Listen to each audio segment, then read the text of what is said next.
Welcome to the Greg Bennett Show. I'm your host, Greg Bennett. Well, this one was a lot of fun for me. Longtime friend, good mate of mine. We've had many great training workouts together, some huge parties together. It was great to get him on the show as he starts to wind down his career. Timothy O'Donnell. We really celebrate his long career, incredible successful career, one of the all-time great Ironman athletes in the world of triathlon. And it was a real privilege to just be able to spend a good hour plus, having a few laughs, digressing a little bit, but really a fun episode. I hope you enjoy it as much as I did. And remember, success comes to those who endure just one moment longer. You're on a mission. Now, whether that's tackling an Ironman, getting ready for triathlon or a marathon, you've got a busy life, chasing your dreams, you've got goals. But here's the deal. Are you fueling that mission with the good stuff, or are you settling for some kind of junk? Now, fast food is here for you. Think of it as the Tesla of sports fuel. We're all about 100% real food, crafted by performance chefs, scientists, and athletes. No weird experiments, just pure energy. Now, let me introduce you to the lineup. There's the Galacto Gel, Galacto Gummy, and the Hydrator.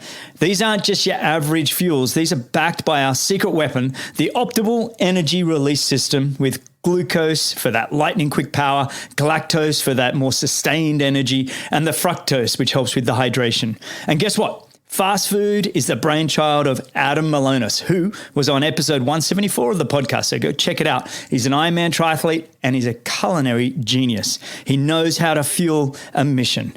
So it's decision time. Are you ready to level up your fueling game? Fast food is your ticket to the next level. Your mission is our mission. Head over to fastfood.com and get ready to fly. That's fastfood.com.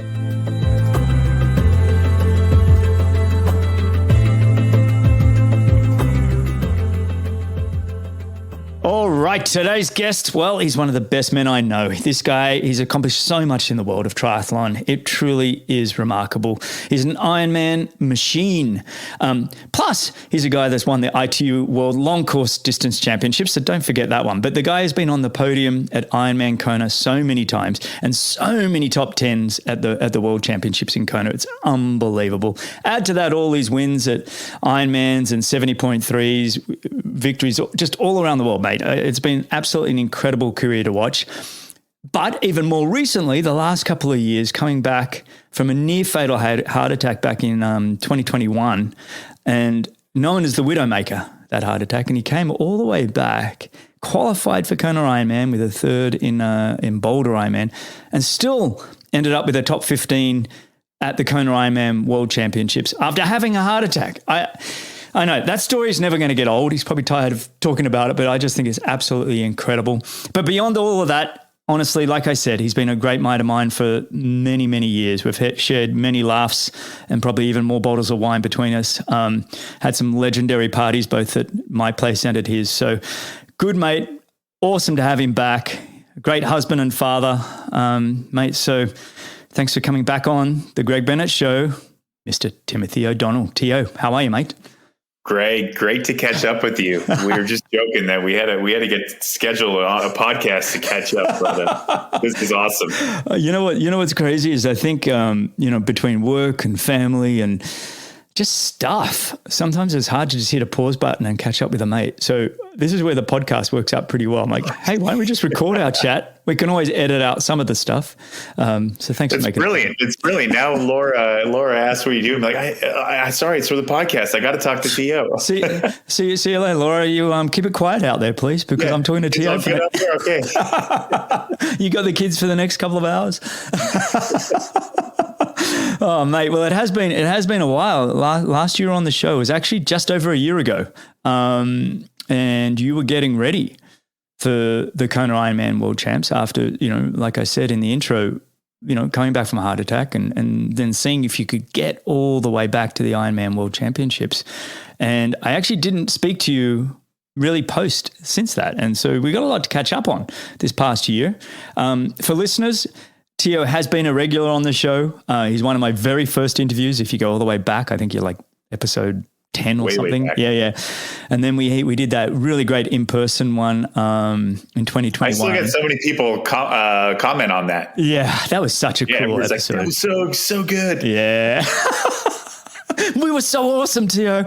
No, it was just, it really was one of those, you guys, we've shared a lot together, and that includes, the experiences of becoming new dads together around the same time, and our wives are best friends and kids and everything else. So when you have someone that close that, goes through an episode like you had, and then to see, we did that interview in person. It was kind of emotional for people that want to go check that one out in 2021. It was a really cool interview. Last year we did the one where you were coming all the way back and about to go to Kona Ironman World Champs. And now it's I feel like it's been just it's quite a journey, mate. Do you look in and go, man, the last couple of years have been kind of a lot? Yeah, it's, since 2019, that second place, that's true. Been a whirlwind, and that was a long time ago now, right? Like, God, 4 years. It feels like just yesterday, but the things that have happened between then and now. I know. Well, seriously, I surely never would have, charted this path in my brain, but here we are. I did skip over that 2019. I should have. That to me, for career highlight for you, I don't know when we can talk about that in a little bit, but, breaking 8 hours in Kona, and this is before the silliness of 740s and everything else was happening. I know what happened.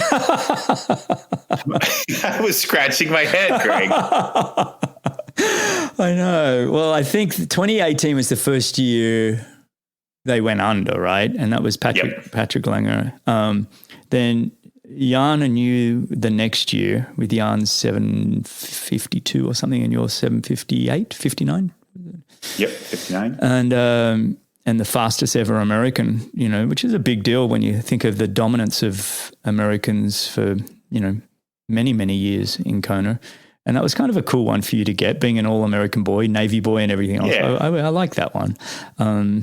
So, yeah, it's amazing. And now they're going 740. And you know what? As we talk about it, it's almost like we never, like the Mark and Dave moment back in '89, where they just they shattered that ceiling. Yeah. Yeah. We never really had that. It's like Patrick and Jan in 1819. Like Jan was going for his Patrick's record. And that was definitely like a motivator for him, because he was a couple minutes ahead of me. He didn't need to push much more, but we didn't have that head to head. And then, so there's guys pushing each other, but not directly. And then in, 19 with Laidlow and the Norwegians, you had that head to head. Yeah. What was that? 2022, 2023, 22.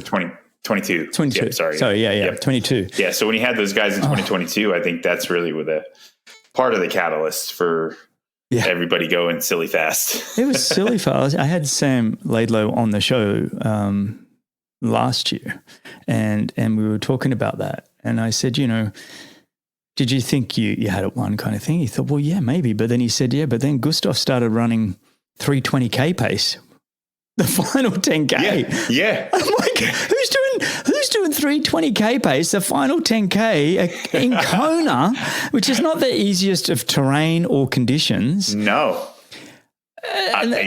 And blew by him. He's like, what?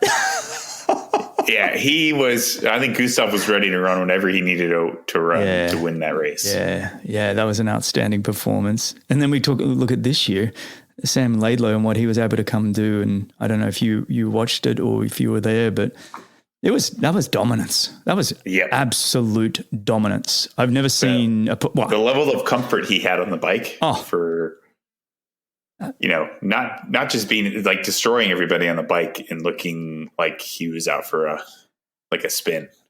It just looks so, he actually looked, the guy swims front pack or leads out of the water if he wants. Looks so good on the bike. Then running, he just looked smooth. He didn't look like he was going to falter at all. I know he had a rough start to 2023, but we've always laughed, you, me, Rinny and Laura, about, having a rough start early in the year is not always a bad thing. Do you remember we'd all be like, dangerous. Oh, Rinny, it's okay. We were all winning like 70.3s or whatever races we were doing. It's like, Rinny's getting smashed. And we're like, it's okay, Rinny, it's okay. And boom, she'd come out and dominate Kona. We'd be like, course record. Boom. Course record. A 2:51 marathon. Oh, Oh, so you had that in your pocket all the time, huh? Yeah. She just give us a little wink. Did you enjoy your little races early in the year, chumps? How were those races were so cute watching you guys breaking your little finish line tapes. Oh man, that's how I kind of looked at Sam this year. It was like, okay, guys, yes, you can have all of that stuff, but I'm going to come here on home turf in front of my family and, representing my home country, and I'm going to just absolutely annihilate it. And man, it was incredible. And that's where I think like Chelsea and Lucy in Kona this year, I think. Well, just so both of them have had those quiet years. Well, just for reference, Tio, so this episode's actually going to come out 2 days after the results of the women. So as we talk, keep that in mind that listeners, we're doing the best we can. We're guessing. But what a phenomenal race that was. Isn't it incredible? Actually, we should see how right we can get it. Okay, who's your pick on the women's? Oh man, I think I'm going to go Chelsea again. It's an incredible field.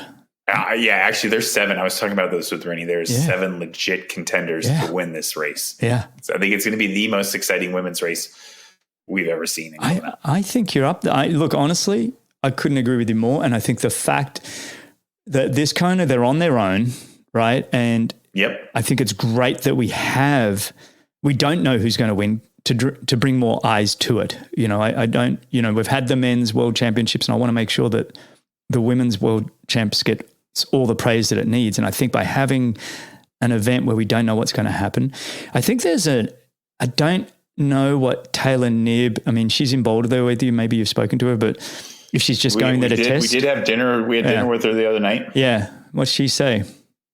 She's, it's kind of funny because she's so good. She's so good. I mean, she could absolutely win this thing.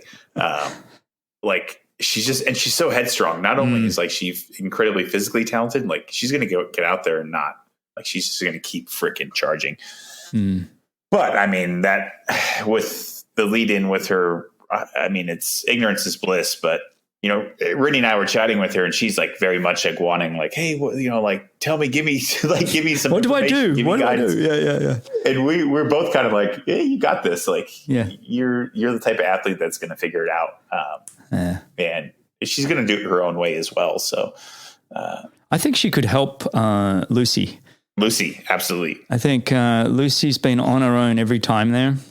And I think Taylor, I don't know that Lucy has to stick with her on the bike, but I think if Taylor does her normal, swims very well, and then just puts the hammer down on the bike, you could sort of have a Taylor, then Lucy, and then Daniela coming, but that gives a carrot for Lucy, which I think, might be, Lucy's always been a front runner, so I don't know how comfortable if she really needs a carrot to chase.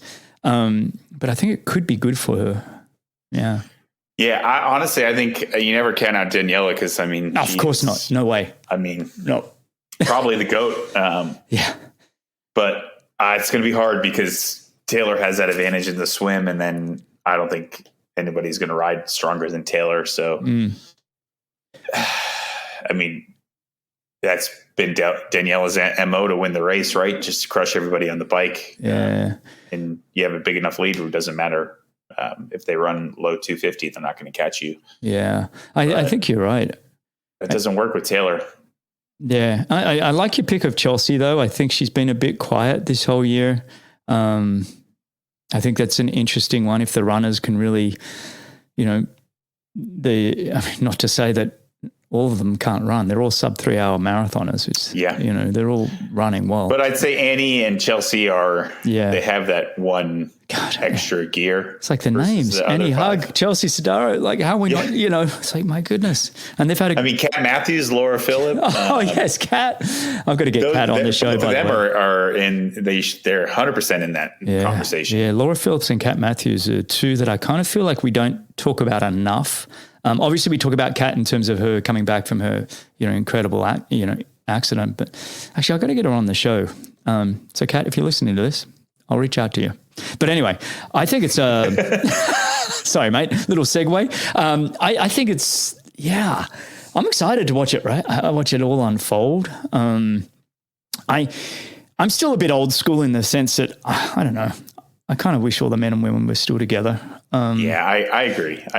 I just think the vibe will be different, just on nothing else alone, but just the number of people that are going to be out on the course. Yeah, it was different in Nice, not having the women, the men cross the lines like, okay, I don't know. Like, it was great. I enjoyed it, but I like to, having the women's race coming up next is always kind of like but then I also like the fact that the women get to be first across the line too, for once. Right. You know? Well, yeah, I mean, I think the 2-day format at the same location. Yeah. I mean, I think that's great because, I think last year worked really well. Yeah, that's true. That's a good point. Yeah, it's unfortunate they don't want that again. I mean, there's only 1,100 women racing, I believe. So just that feel of, last year there was 5,000 racers over 2 days, and now there's, 20% of that. So yeah, and you're not getting the whole circus going. There's a lot of that's what I feel bad about. Like, I want, like, that race is so special, and those women are so special as well. Like, I just want it to be an amazing week. And I'm sure it will be, but.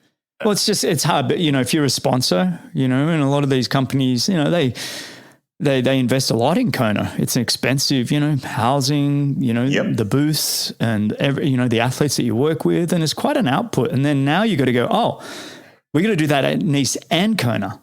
And, absolutely, yep. And a lot of these companies don't have that, some do, and they'll be there and they'll be impactful, but we lose a little bit of our smaller company. I think of our good friends, Luke and Beth McKenzie and Win Republic and their whole clothing brand, and they're crushing it. They're working so hard, and big shout out to those guys. But it's hard, they got kids and they don't want to be away from their kids, and they got blah, blah, blah. It's just like, now you're just doubling it up on everybody. And I just think it's tough. Yeah. Well, on the flip side, they'll have a lot more athletes that haven't done Kona before, so they might be willing to spend more money at the expo. That's true. Because usually it's like the same people every year qualify for Kona. Maybe now people are going to be so pumped they're going to just be glass half full. Sales. What a great way to look at it, Tio. Glass half full. I love that. It was funny because I was talking to a mate of mine. He's like, "Well, it kind of cheapens my Ironman slot because it was so hard to make that. Now it's easier for people to get there." I'm like, well, I don't know. It's still, I agree with you. I think it's more people to get the opportunity to go there is still pretty cool to experience the Holy Grail. I think it's great. But yeah, the big thing for me is just to keep the men and women together. I do feel for a lot of the sponsors in trying to make it happen, trying to go to both. But look, I wasn't in the boardroom meeting when they made all these decisions, and I'm sure it was made with. I'm surprised they didn't call you, Greg. I'm amazed. I'm always amazed. I'm amazed. I'm amazed that, look, I had Zibby on the show, from Challenge Family on a few weeks ago, and I said, I'm amazed that the world of triathlon. I'm just kidding, everybody. Greg has all the answers. Surely they want my opinion on this. Yeah. Gosh, don't they know? Did I miss a call from Andrew? Huh. Yeah, I don't know. I know they're looking for another CEO. Where was the invite? What's going on? Yeah. Gosh, could you think of a worse position? I love our sport. I love it, and I love the sport of Ironman, PTO, Challenge, Super League, World Triathlon, whatever you want. I love it all. But to be in the Ironman position, man, they either love you or hate you. You got to be careful. It would not be an idea. And then you're on the road so much too. Not an easy task for anybody to take on. No, yeah, you see that with Rini did the commentary in Finland, and she's called me from her FaceTiming me from her room that's like the size of a shoebox.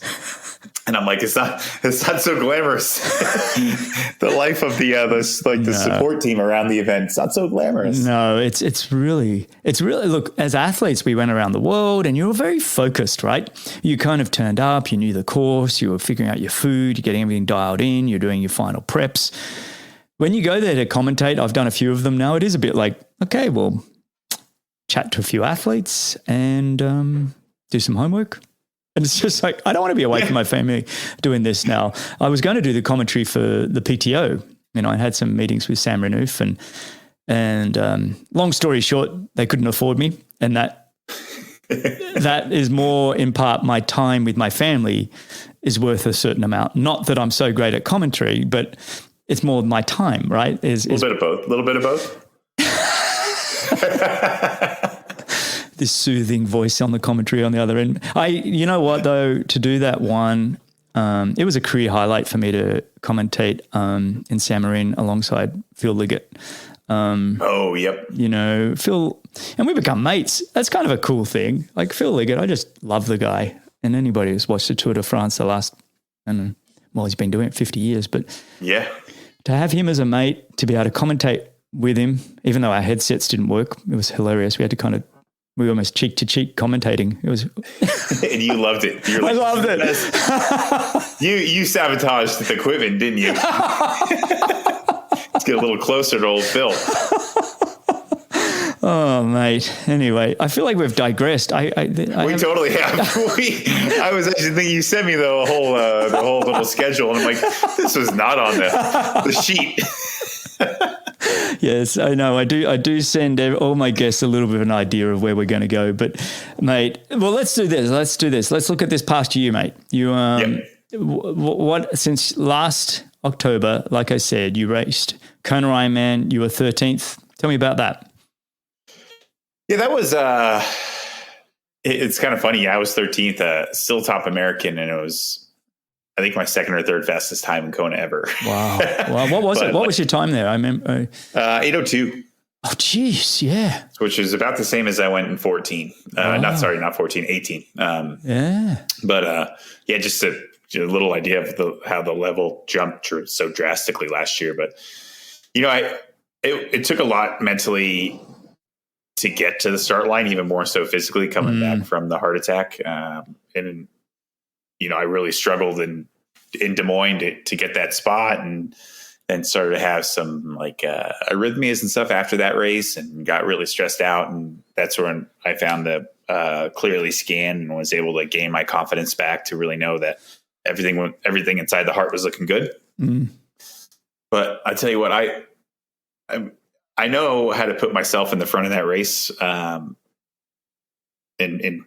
put myself in position for a good race. And I still did it. I think I was off the bike in fifth. It kind of held the gap to the Norwegians on the ride home on the Queen K, which is great.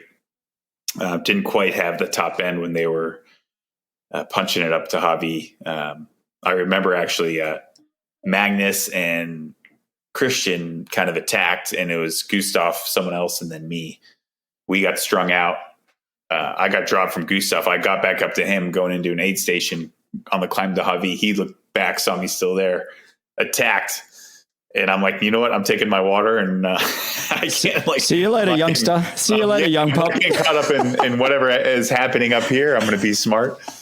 And, but yeah, when I got on that run, Greg, I probably overrode a little bit for my fitness, which. Well, you rode a 4:13. I mean, yeah, it was a solid ride. And, it was a well-ridden ride in terms of variability of power and stuff.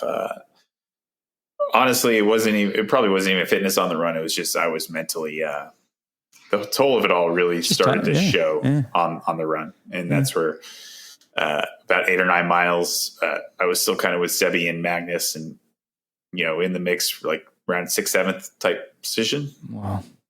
And, I'm like, all right, I can try to hang in on this, and I might be walking soon. Or I can just really enjoy being out here and celebrate what it took to get back to this place, and celebrate everybody that helped me get back to this place, and just, be smart and be steady and finish strong with my head held high, which really honestly was more important to me. At that point, I knew I wasn't going to be on the podium. I wasn't going to run a 240. I would have needed to run probably under 240 to get on the podium, to be honest. And I'm like, okay, well, 4th through 10th, I've literally done every one of those spots. I know. I was trying to think. You've done nearly every one of those spots, literally. I think. So none of those. It's like whatever. But it really came down to that. I made a decision. I made the decision that, hey, I want to have this moment to celebrate. And it was honestly, 19, I got to celebrating the finish line, but even some of my other good races, I was just so far gone. Like you just get to the finish line. Yeah. So it was actually really nice to celebrate coming in. And Julie was out on the run course and she's like, come on, Tio, like blah, blah, blah. And I'm like, and Rennie too. And I'm like, I'm just, I'm soaking it up, Dibs. Yeah. Leave me alone. Soaking it up. Yep. Leave me alone. Did you have any, you went an 8:02:57. Did you, knowing that you've gone a 7:59, was there any, I'd love to go under 8 again, or I'd love to do my best time, being that it was so close, or was it no?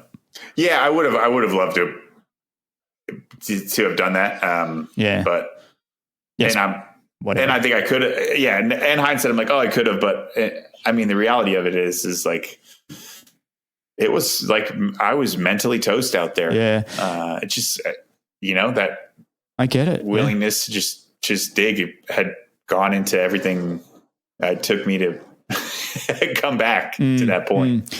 I also think if you say you had gone your fastest time and finished, 10th or 11th or whatever, I actually think you don't want to take away from that incredible 2019 either.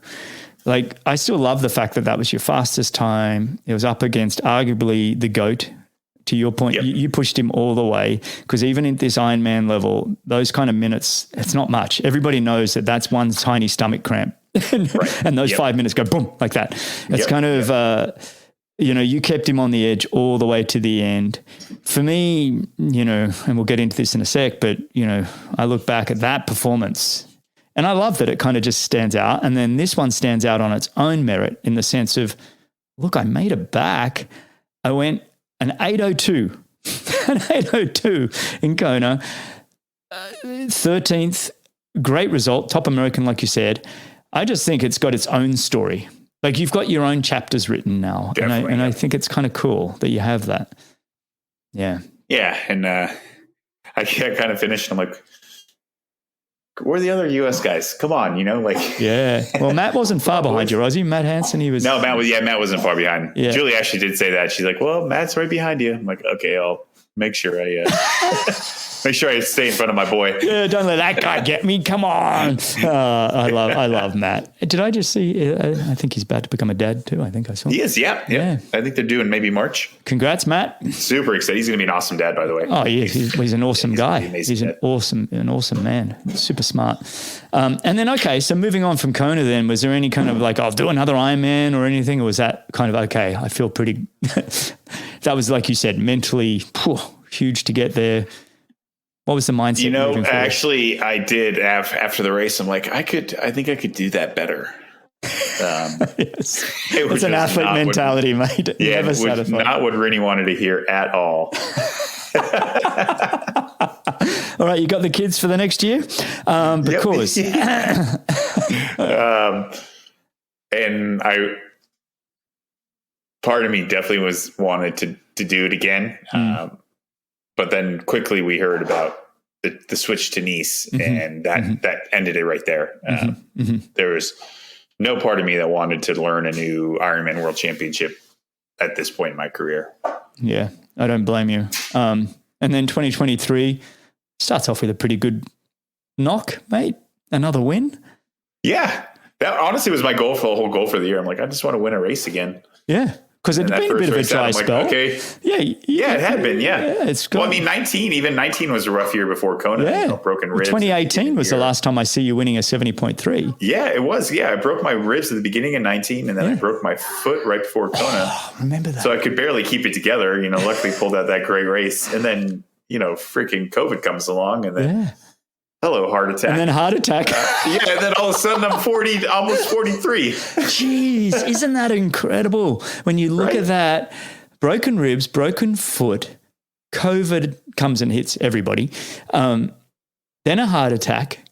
So there's a reason that there's 5 years between drinks, but that must have felt really good winning Ironman 70.3 Peru, huh? It was. And I was a little sick before the race, and my form was okay. It wasn't amazing. Luckily I could put myself in position on the bike, but I was going backwards in the middle of the run. So I'm just glad I didn't screw it up. But my heart rate was like 186 at the finish line. I was like, whoa, for me at 42, that was, I was pushing high. that, you know. That's high. Well, you held off a decent field with it. You know, Igor Amarelli. He's been around forever, Igor. Andy Potts was in there.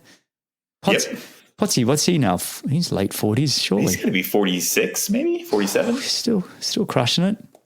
Another one. Andy, I've got to get you on the show, mate. Haven't caught up with him. Has he never been on the show? Never been on the show. I've asked him. Oh, come on, Andy. I think he's probably gone to crickets. Him and Lionel Sanders I've tried to get on the show, but he for whatever reason, hasn't wanted to come on, but whatever. But I'd love to get Andy on. Andy and I had a lot of head-to-heads, and I just respect him so much. He's a phenomenal athlete. Such a great athlete. I mean, he won so many races kind of from like 07 on, right? 08 on. Well, remember when we raced? I remember we raced and it was in 2008 and whoever won the final race in Dallas won the series. So it was a big deal. Anyway, well, long story short, I won it. But he was right behind and I ran a 30-30 and he was like a 30-55 for the 10K.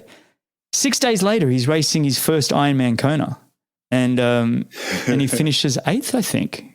Yeah. And I just thought that was amazing. Like there weren't many guys that could run that kind of speed and have that much power in short course, and then 6 days later go do an Ironman. I was impressed. Yeah. Not sure it's the smartest way to prepare for an Ironman. But why, right? Well, there was a bit of money on the line for those Lifetime Series races back then, so I understood that. But that's not an easy way to do your first Kona. No, definitely not. Yeah. But anyway, mate, you won Peru. That was cool. And then how's the rest of the year been? It's followed the theme of the last 5 years, Greg. A lot of ups and downs. Yeah. I get it. I was fourth at Great Field at Panama City 70.3, which was fun for me. That's where I did my first half Ironman ever back in college. Oh yeah. And so it was fun for me to go back there and do that race. Ended up fourth behind Sam Long, Lionel, and Jackson Laundrie. So, pretty good race. And then, actually I started after that, started training pretty well, was excited for Mont Tremblant, and then that got canceled due to the smoke. Oh, that's right. I remember you guys even were up there, weren't you? Didn't you make the trip? Yeah. Yeah. Brutal. And then had some more like ups and downs with the heart where I wanted to recheck things and kind of backed off of training. So kind of lost a little bit of momentum and fitness after Tremblant, and then got the invite to the US Open. Yeah. Which was great. Did not run that well. Like I said, my fitness had kind of declined, and I got the late notice with the wild card. But I had to do it, being so involved in the PTO up to this point. I just wanted to be a part of that race, and I was on the run. I was thinking of you on the run because thanks, mate. you told me this great story back with you and the other guys from your generation. I don't know, was it maybe Miles Stewart or Crowe or whoever it was, about the black suits, where if one of the boys was racing too long and embarrassing the generation, that you guys would show up in black suits. No words spoken. No words spoken. They would know it was time. Yes. And I was jogging along, not running well. And I just started thinking, the boys are going to be at my front door. I guess I'm going to I'm going to see Greg pretty soon. Yeah. You know who that was with? That was, it was Crowe, Chris Lee and Craig Walton, I think. And we all made a pact that we said, look, if we start to embarrass ourselves, that the others are all no one's going to say anything. They're just going to turn up in suits, black suits, morning suits, and just stand there and look at them and then walk away. And that is when you know your time is done. Well, you know what the best part about that, Greg, is on our way out to New York City for the New York City Tri last week, I ran into Chris Lee at the airport. Oh, great. Yeah. We were talking about this. So he texted me after the race and said, "Looks like you dodged a black suit for another day." There you go. Nicely done. Nicely done. Oh yeah. So he knows it. Yeah. Chris and I and Crow. Yeah. And I think, let's move on to that, because New York, mate, you went New York for the first time. It's always been in July, and has just moved into, what was it? Start of October. Or late September, whatever the date was. Yep. October 1st. Yeah. It's, what was it? What was that whole experience like? Was it still a 5:45 a.m. start? Is it still crazy? No, actually it was a gentleman's start time, 7:30. Oh, wow. Yeah. I think with the cooler weather, they were happy to kind of push it back a little bit. I was really excited for that race. I hadn't done it since 2006. Oh, wow. Where, this guy won, I forget his name. He's such a tool, that guy. No, you won that year, and I remember like incredibly long run at transition, and I'm just like hanging on, excited for the bike, and then I was first or second, I think, hop on the bike, and then you come riding by me, and there's a Toyota Sequoia lead vehicle, and I'm not saying you got too close, but you pulled away from us. Pretty quickly. Raw power. Come on. But that was the last time I'd done that race. Oh, wow. So I was excited to go back. And it's funny. I started the year off like, I'm going to do Ironman Maryland. Want to do one more Ironman, go out and, kind of by the academy, Naval Academy, and kind of wrap it up there. And then it turned into like, I'm just going to focus on 70.3s. And then it turned into, Olympic distance race. That sounds fun. Suddenly you just get, Super League. Hello. Yeah, right. You start going shorter and shorter. Okay, I need a rest. Yeah. Honestly, just, trying to life balance with the training. And I actually found it with the Olympic, it was great. I could do some high quality workouts. And, I didn't need to be doing 5, 6 hour, 7-hour rides, 3-hour max long rides. And it felt great. It turned into duathlon, unfortunately. So I lost my my advantage on the swim, but it's close to a duathlon anyway. New York, swimming in the Hudson, the river with the current. Yeah, remember that? I think it was Bob Babbitt put the Cheeto packet in and timed it. Yes, and it was like 11 minutes, and people were still going 15, 16 minutes. So if you just not moved your arms, you would have done 11 minutes. Just if you flipped on your back. I know some of those swims were ridiculously fast. I remember you dive off the pontoon. If you dive deep enough, you pop up about 50 meters later. Like the water would just carry you so fast. It's a really, really cool race. So when I do look at all the races around the world, racing in New York, swimming in the Hudson, riding the Henry Hudson Highway, running a lap of Central Park, which is not flat, by the way. It's a brutal run. It's just cool. I don't know. I've always loved New York. Yeah. And it was awesome. Matt Sharp, we were chatting at the pro briefing, and he was so excited. He's like, he was almost said, I can't believe we're racing in New York City. Like, I can't believe we're going to go race in Central Park. Like, this is amazing. And it was kind of nice to it was a nice little reminder to me how special it is, this little job that we get to do, So, well, you become cynical and disgruntled and old, and then suddenly you forget to look at the joy and have gratitude, right? And you're like, hang on, I got to work on this now. Yeah, that's cool, mate. Look, and you got third, you said, right? I did. Yep. Yeah. Set the bike course record. Get out. Yeah, 55 like 02 or 03. Was it my record you broke? I think maybe Cam Dye, maybe. I don't know. Find that hard. But Bill Burke was the race director. Bill still is?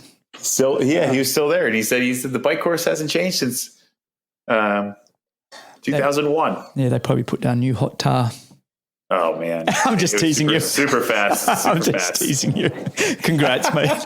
My ego still hasn't left me. I'm like, what? Yeah.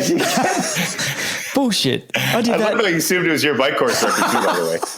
I thought I had them all. Yeah, you're like, surely that's mine. I know. I guess Cam Dye could ride a bike too, couldn't he? I'll give him maybe. Yeah. I feel like that course should have been mine though. Anyway, moving on. Back to your show. You're gonna come back. I'm gonna get a list of all the times in about an hour after we. I stop am going recording. to go find my old SRM files and send it over to you and show a 5458. You're gonna go to print it out on that little dot matrix printer of yours. And I'm going to fax it over to you. Mate, well, anyway, look, we've once again digressed, but I didn't, for people that have jumped onto this podcast episode, if they haven't met you before or don't know of you, it's probably too late to even say who you are and what you've done. But I want to recap your remarkable career, because you're somebody that, you can take us through it. But from what I could always tell, it took you a few years to figure out who you were as an athlete. And then once you really figured that out, you were somebody that really went all in and embraced the sport and have just been so consistent for so long, apart from all the hiccups that we talked about. But you keep coming back and you keep this consistency. And so when you look back, at this career, what are we've probably spoken a couple of them. What are some of the really great highs that so you go, wow, that was kind of a cool time? Yeah, it's been a long career. I did my first race in my senior year of high school at the West Point Triathlon in September of '98. So wow, it's 25 years of doing this, which is pretty insane. Mm-hmm. But obviously, like you said, it did take a long time for me to find myself and who I was. I started off, obviously had a great collegiate career while I was at the Naval Academy, and back then I did not. It's so funny to look back. We did not know what we were doing. Training was just haphazard, and I was riding on tubular tires that were 19s, so super narrow. Pumped up to 170. 170, man, like just crashing every U-turn, every turnaround. My bike would slide out from underneath me, and just picking it up and like going back. I was just headstrong and just brute force. Mm. And I probably burned a lot of mental matches at that point in my career, because I wasn't, necessarily the smartest or savviest of racers, but I knew long course was going to be my calling, and it was a matter of time to get there. Mm. And I was doing the ITU stuff and on the national team, and got to race alongside you for a couple of world championships, and but my ITU career was pretty bad, dude. That's not fair. It just wasn't. Wasn't for you. At the end of the day, it wasn't the right distance, or it wasn't for you. That's it. Oh, don't get me wrong. Yeah. I think it's great that I was able to find. Yeah. You see guys guys that win gold medals or dominate a short course, and then they come to Kona and you get to beat them. Like, that's pretty cool. Yeah, of course, yeah. But I think my top ITU performance was 11th place at a World Cup. So nothing too amazing until 2009 and 10, when my running really clicked.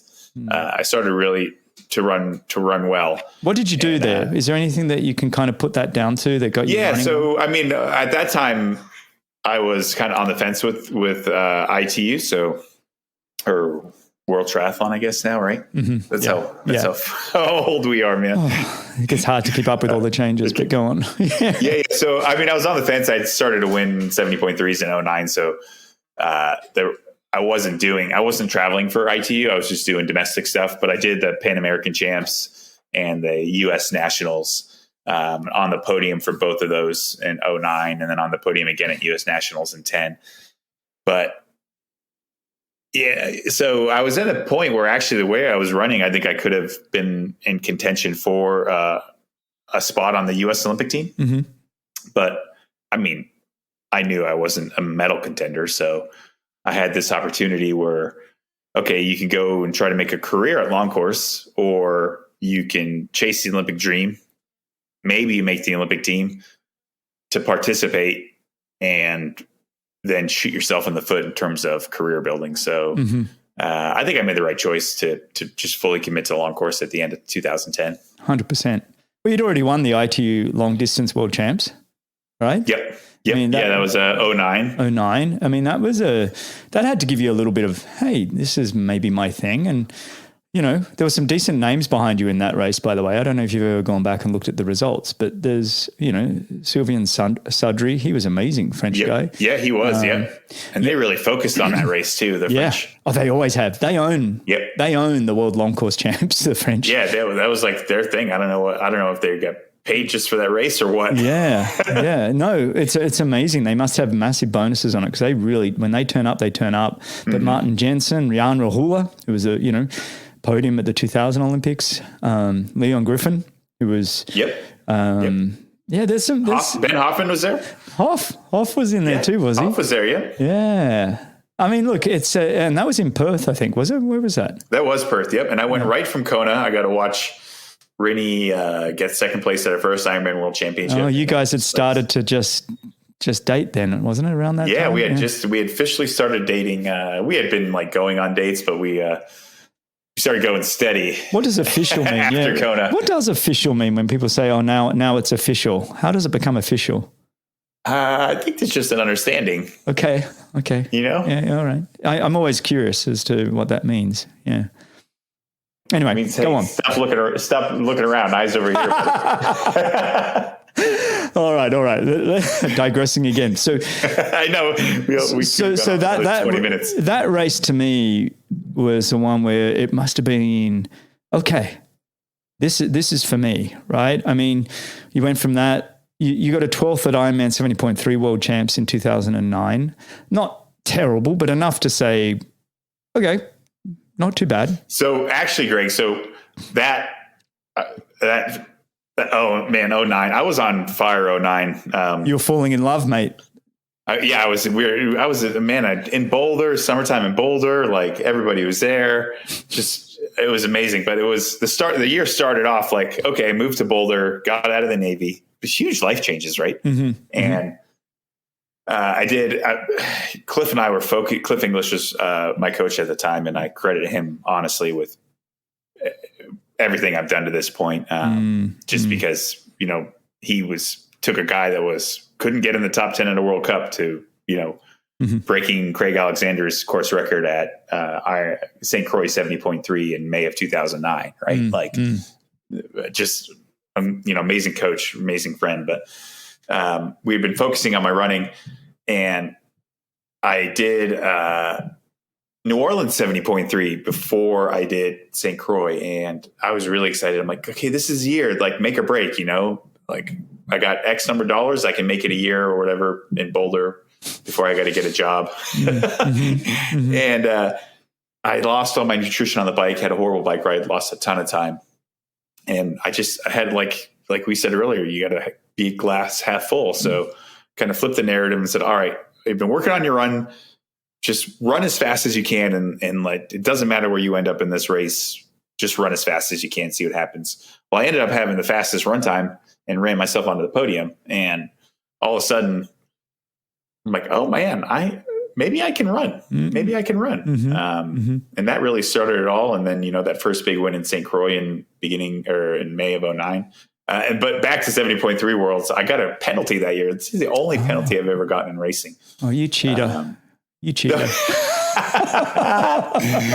it was, I can't stand people that cheat like you, Tio. Dude, it was that year. I think they sent the women off before us or something, and it was just chaos. Oh, yeah. Clearwater. Yeah. And there was you probably remember that picture. There's like 10 or 12 guys in the penalty tent. And it's just like a party going on. But I was in that race. I just went down through I was 27th. There you go. Really? I'm giving you a hard time about, you got a penalty and got 12th. What was I doing? So mad, man. Because I was riding, I literally rode up to the front to get on the front of to the front of the group. And the guy comes in, he gives me says 3 or 4 different things that I did. And I'm like, well, which one was it? He's like, oh, this and this. And I'm like, seriously?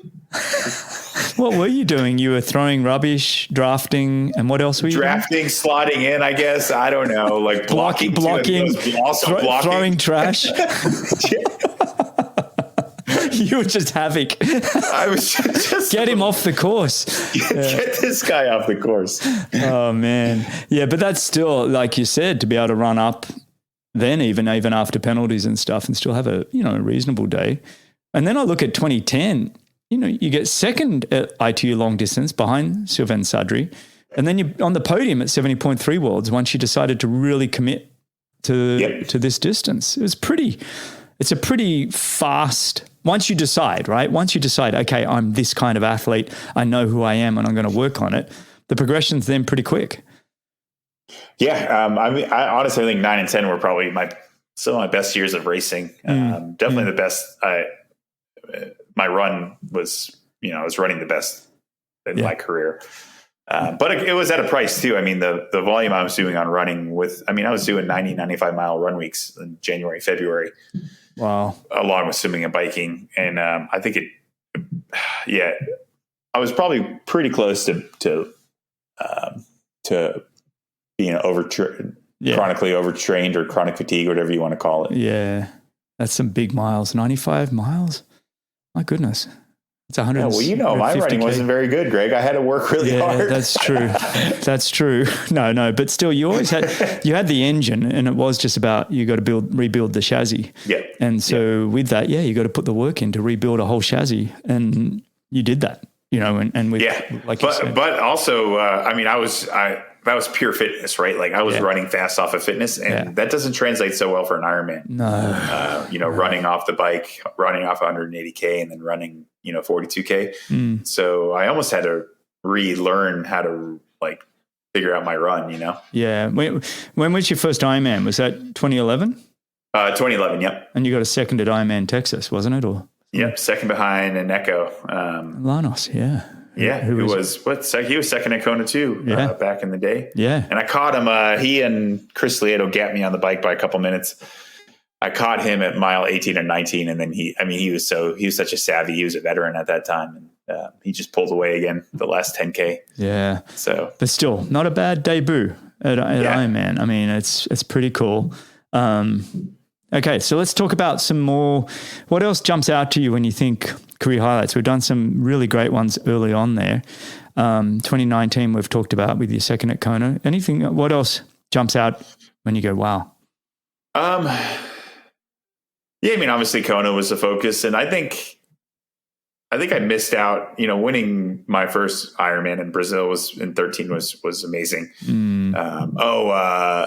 70.3 North American champs in 2012 when Lance raced. Oh yeah. I really wanted to win that race. And ended up, I think Lance was 6th or 7th. Everybody wants to beat him, but Sebastian was there, and he was about to be he won his first 70.3 World Championship later that year. So he was, top of the top at that point, and I was able to out sprint him for the win there, which was pretty cool race. Yeah, that is cool. I remember that actually. I think I got. Yeah, actually, I started the sprint I'm like, all right. I didn't realize how far we were from this finish line, so I started the sprint 800 meters away, and I didn't realize I dropped him. And you just keep going. Turn around the corner down the finish chute, and everybody just sees me bladed hands in a sprint finish with myself. Oh, mate, I know that too well. And when the crowds are there, and you don't ever look back, right? That's when golden rule. Look back. You never look back, and then you're like, I could have really dialed that back a bit. I could have celebrated a little bit more. And it's the worst finish line, grabbing the tape, falling over, throwing up on yourself, just not a photo you want to put out. And they can't even see second place yet. They're like, yeah, exactly. You look back and they're like, where's Sevi go? He just stopped. You did one surge 800 meters ago and say, screw it. You're like, oh man, I know. I have some experiences like that. I remember doing one where I had to sprint away from Chris McCormack. I think it was for the Aussie champs, and we're coming down the hill at Mooloolaba there, and I just went for it, went around him as hard as I could. And then for about 50 meters, I could hear his coach on the sideline yelling at him still. He was about 5 meters behind, so I just kept sprinting. But I didn't know that he'd given up about 20 meters later. But I had to sprint all the way through the crowd on this track. And then I got to the line, collapsed exactly like you said, spitting all over myself. And it was a good I don't know, 20 seconds, and then Macca kind of just wanders in. Hey, mate. I'm like, what? You bastard. I thought you were right there. I know, that's the worst. But that is a really cool one that you had. What about when you first jumped on your first podium in Kona? What year was that, 2015? That was 15. Yeah. Yeah, that was great too, actually. I had always... one decision I did make in my career was just really to focus on Kona. Mm-hmm. And I think I missed a lot of opportunities for Ironmans. I think I could have potentially won, but I wasn't looking to stack my resume. I really just wanted to do well at that one race. But that first podium in 15, I'd always gotten dropped on the climb up to Hawi. And I'm like, this year I'm not getting dropped. I'm getting back to the Queen K at the front of this race. And all of a sudden I kind of like broke away a little bit going into the turnaround. And then all of a sudden I'm by myself off the front and I didn't even know what to do.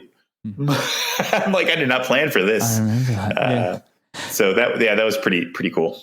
And I was looking at some of the times there. The marathon was really slow that year. You remember that? It was incredibly hot that year. Yep. Is that right? Yeah. That was the hottest. I remember spectating in 2009 was incredibly hot. And then other than that, I've never been a year as hot as 15 there. Yeah, because I'm looking at Jan won the race with a 2:52 marathon. Like now we'd be laughing at that, but it was that was in the days when we used to have really tough conditions. I feel like it's kind of the last been nice 18. Yeah. It's been so fast. It'll be interesting to see if Kona becomes like an old Kona for the women. Big, massive winds, really hot. Or if they're going to get good conditions coming up this weekend. But yeah, mate, that's when I look at your whole resume and the amount of top 10s and the focus on Kona, I'm a big believer of focusing on the big races. It's like you said, building a resume wasn't what you were about. You wanted to really nail that. And especially when you're married to Rinny, who's, just going over there and winning it whenever she wants. Just some willy-nilly. Shit, I gotta do something here. No, I mean, you both as a married couple turning up to that event, how were you able to manage that? You both had different coaches, but how did you manage it? Well, I think having the different coaches and having the different support teams was probably the biggest part of that, of making it work. And honestly, it was a lot harder for me, I think, than it was for Rinny. And I'm, not trying to speak for her, but she was already established at Kona. She had already won the race before I got there. So it was almost like it was her thing. And I was kind of not an afterthought, but like on the peripheral of it all, So and I think I don't know if it hurt me or not. I think it may have been one of the reasons it took me a little longer to figure out what worked for me in Kona, and it wasn't until honestly probably 2015 where I just said, okay, this is what I'm doing. This is what I need. Yes. Yes. And you could almost feel that year like I was like. I was doing what I needed to do. I was in the zone. I wasn't getting stressed out about things. And it was 15 was kind of that year where everything clicked for me. Yeah. I remember that when you started really taking more control, and I'm going to go do camps in Kansas, and I'm going to, I need to do this and I need to do this, and I'm going to travel in at this time, and you're going to travel at this time. And you both, very strong marriage and love each other dearly. But when it comes to your professional, having to do the best you both can, you was like, okay, this is the key event for the year. We do it right. Yeah. Yep. And there's so much you can learn from another athlete's experience, especially a world champion. But at the end of the day, you're not the same person. No. So whether it's, and I was blessed to have obviously Rinny and her guidance, but Craig Alexander as well as a good friend and training partner. So here I am with a ton of knowledge and wisdom from their experience. But at the same time, it doesn't all translate to me. I needed to train differently than Crowe. I needed to prepare differently in race lead-ins than Rinny. And I don't know if it's maturity or self-confidence, but it took one of those two for me to finally have the ability to do that for myself. That's a really good talking point, actually, about identifying your uniqueness and what works for you. Right. And when I had Pete Jacobs on the show a couple of weeks ago, and, you know Pete well, and we've all trained in Noosa together, and he was saying, look, I just can't be the guy that trains like everybody else. My body won't let me do it. You know, the fatigue that he gets is just monumental, that he has to do things differently. He just can't operate. Yeah. And it was almost like his ability to adapt and identify who he was got him the world title. And a bit the same as you, once you really started nailing in who am I and how do I best operate, it was like, boom, a string of podiums and wins and everything else started coming your way. And it's almost what you want to say to some of the younger athletes is, look, ask yourself the question constantly of, who am I and what do I want? And am I in control of my life? And if you can start to do that as early as you can in your career, I mean, you did that pretty well. I mean, you did it well by adapting from short course to the middle to Ironman distance, in 2009. And then you did it again when you said, okay, I need to prepare for the World Championships my way. I mean, you got to have an amazing career because of that ability to, understand your uniqueness, which you are very unique. You're right. I have the pleasure with, train with Julie Dibbins and her squad. And there's, a lot of young guys and have the pleasure of, giving them some guidance or advice, but it all needs to be understood that, hey, you still need to figure out what's best for you. Yes. This is my experience, but that may not be for you. Yes. Yes. And it's so important for an athlete and really everybody. You have to have the ability to be honest with yourself. Mm-hmm. Mm-hmm. I mean, everybody wants to, they want to think it's working, but hey, only if what you're doing is right. And you have to have the ability to have that conversation with yourself and not like the answer. If it's, a lot of people don't want to admit they're, doing something wrong or not on the right path. And you have to be able to, be open enough and strong enough to identify that and make the changes that you need to achieve whatever goals you have. Well said, mate. I think that's really cool. It's funny, one of the things that got me into the sport was watching Mark and Dave, do Ironman Kona this was, I'm aging myself, but 1986 and 87, and then they didn't turn up in 88, but then in 89 they did. And all of that. And all I wanted to do was win Ironman Kona. But I had a career where really I had to identify who I was at a young age and go, my talent is not that. And I was fortunate enough to go do Kona once, I was 40 and I got to train with you and T.O.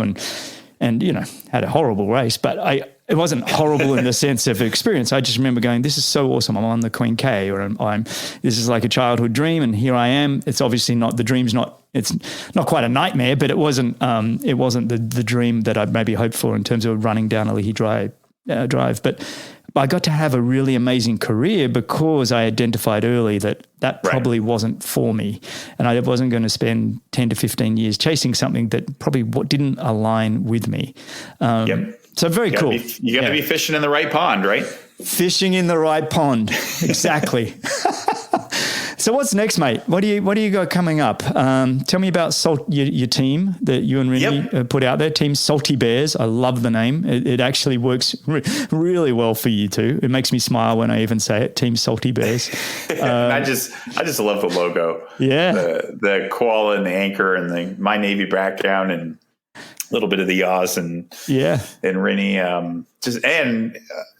not taking it too seriously. Right. We, New York City was the last race for me this year, and we're going to focus on launching, Salty Bears, getting it up and running. But we wanted to create, a blend of coaching and community. So, and we know that we can't coach everybody out there one-on-one. So we really did a lot of research and looked for the best ways to get people awesome training programs that are also going to support our philosophy of life balance. So we think triathlon needs to be a healthy part of everybody's life, including their family life and their life balance. And it's really hard to do with the way some people train, particularly for Ironmans, and just the sheer hours it takes. But we discovered TriDot, and we partnered with TriDot, which is an AI-based training platform. And we can provide amazing training programs that are customized to you and your biometric data that can get you ready for performance with minimal training hours and kind of maximizing what you're doing. So we've paired that with, our community level, or our community, which, includes more access to us as well. So, our Team Salty Bears community level provides you that amazing training platform with your whole season planner, race scheduling, all that. Cool. But gives them access to us as well with Zoom calls and team meetups, our Facebook group. So they'll be getting all of our insights and guidance. And they just get to hang out with you guys, mate. That's why sign me up. Let's hang out with our team members, right? Sign me up. And are you guys going to do some camps and things, or are you going to be at certain events, or what are you thinking? We're right now we're planning our 2023 or 2024 calendar. We're going to do probably three to four races. Yeah. And hopefully get some camps off the ground as well. We're going to start with some swim focused camps, just because we know that swimming is a big barrier to entry for a lot of people. So with the TriDot's pool school program, we're going to have some Salty Bear specific team camps where we can get everybody swimming fast. I love it, mate. And have you got people already signing up? Is it open yet, or where do they sign up? Yeah, just go to timandrennie.com and you can sign up.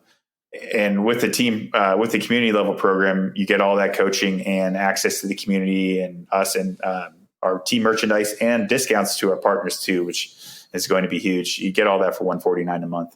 Nice. Which, when you look at people that are paying for one-on-one coaching, it's really an affordable option. That's kind of that blend of affordability and customized training. Yeah, it makes perfect sense. You know what it is? I was doing the numbers on what people are spending. People will drop 10 grand on a bike without even a blink of an eye in our sport. And it's kind of, honestly, and not to take anything away from all the bikes, but honestly, your 56 minute that was just shy of my record at New York is, you could have done that on a $2,000 bike. Let's be serious. Yep. You get the frame right, you get the fit right.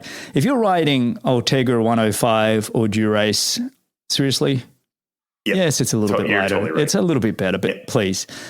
And no one is putting enough attention into fueling or into their finding a great community or coaching, because I'm telling you, this sport gets brutally hard.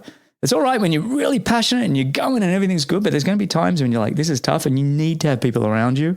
Absolutely. You want to enjoy it, right? So if you're just head down, like training a ton of hours and overtrained and under recovered, we want people to enjoy triathlon and to stay in triathlon. I don't want to train somebody 30 hours a week and then all of a sudden they do one Ironman and they're like, all right, see you later. Bucket list done. I'm out of here. I want to grow the sport. And Rennie and I really think Salty Bears is going to be a great way for us to do that.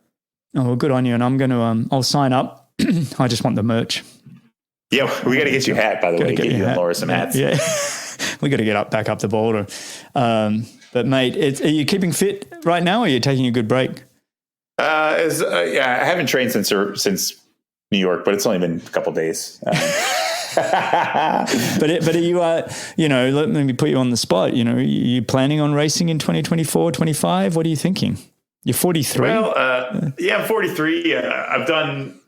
I'm not chasing world titles anymore, so I've done everything else. If I race, it's more just for my personal enjoyment and in support of Salty Bears. But we'll see. My focus is to get the team launched, and then we'll reevaluate at the beginning of next year if I can pop down to some racing here and there. Yeah, well, I'm looking forward to that. I want to run through some final questions. We don't need to drag them on because some of them you've already done in the past, but I do enjoy these questions. So I'm going to put you on the spot first up. Greatest triathlete of all time, male and a female. I think I'm going to go Jan and Daniela. It's hard to go bet against those two. Yeah.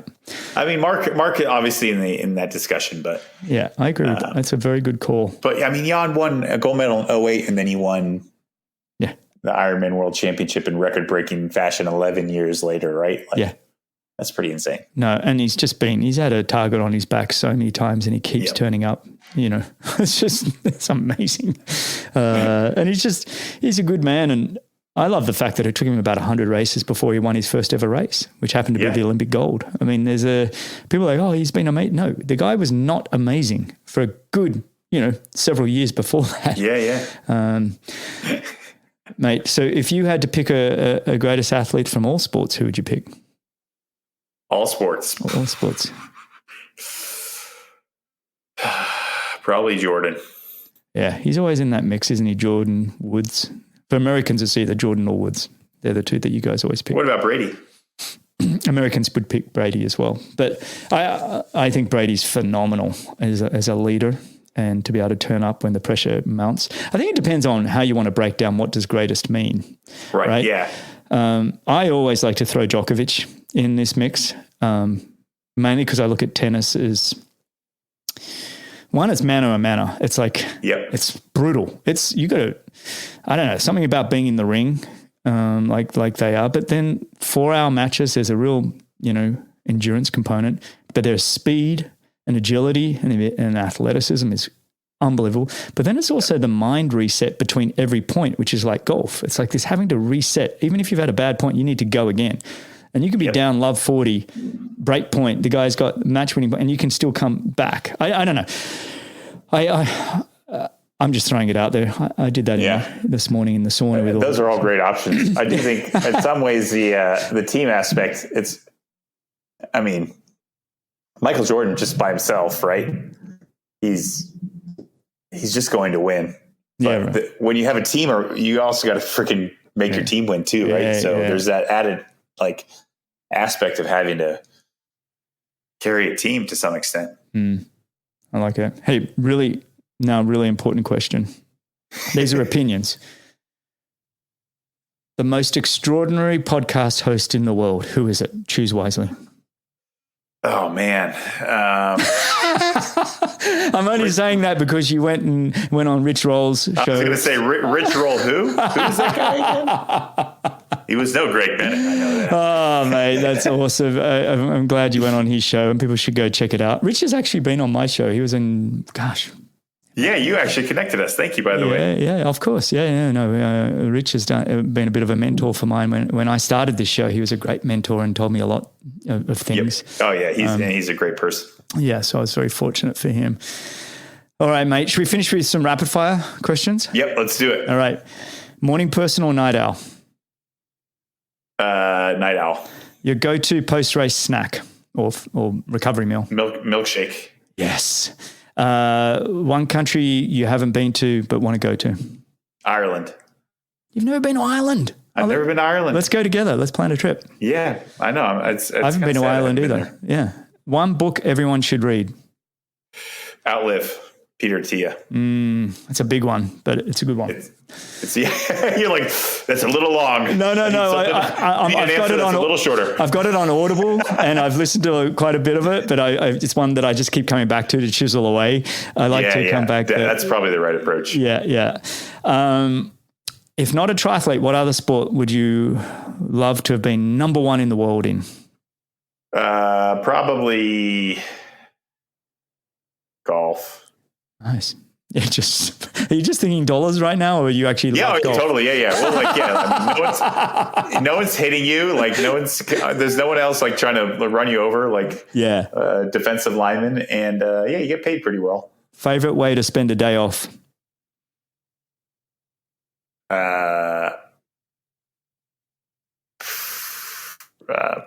Probably just poolside if I could be poolside somewhere. Nice. Come down to Florida. Let's hang out. All right. A movie that you can just watch over and over again. Happy Gilmore. Happy Gilmore. I love it. All right. And final question. What's your number one band that you love to listen to when training? Foo Fighters. I know it is. Mate, it's always a pleasure. I've taken so much of your time. Rinny's probably got the kids running around, and she's what? She's 32 weeks pregnant and looking after the two kids while you're just hanging out with me. Well, Izzy's at school, but yeah, they were down here. Finn was just kind of looking at me earlier. I could hear Finn in the background a little bit. That's so cool. Well, big hugs to all of them, buddy. And I'm excited for you. Number 3 kid coming on the way. Oh, I can't believe you guys are doing it. But I know, man. I don't know. We're crazy. Well, mate, just so many great stories. I thoroughly enjoy our chat. We'll probably chat a bit more post-recording here, but it's always good to catch up. And I appreciate you coming on for sharing your journey. And I do want to just finish by really saying massive congrats on an outstanding career. You're somebody that I truly am inspired by, in the sense of, I really feel like you got everything out of yourself to the point that you almost killed yourself with a heart attack. But I think it's like a little too much. You got a little too much out of me. No, but if people want to see and know about somebody who really you got that's what sport is about, right? It's about just getting every ounce out of yourself and using the others around you to try and make that happen. And so that's a great way to put it, Greg. And I really appreciate it. It's been an amazing journey, and I'm privileged to have shared that with so many great people like yourself and Laura too. So thank you. All right, buddy. All right, stay on the line, mate. And for everybody listening, you can find all the show notes and everything else at bennettendurance.com/media. Cheers.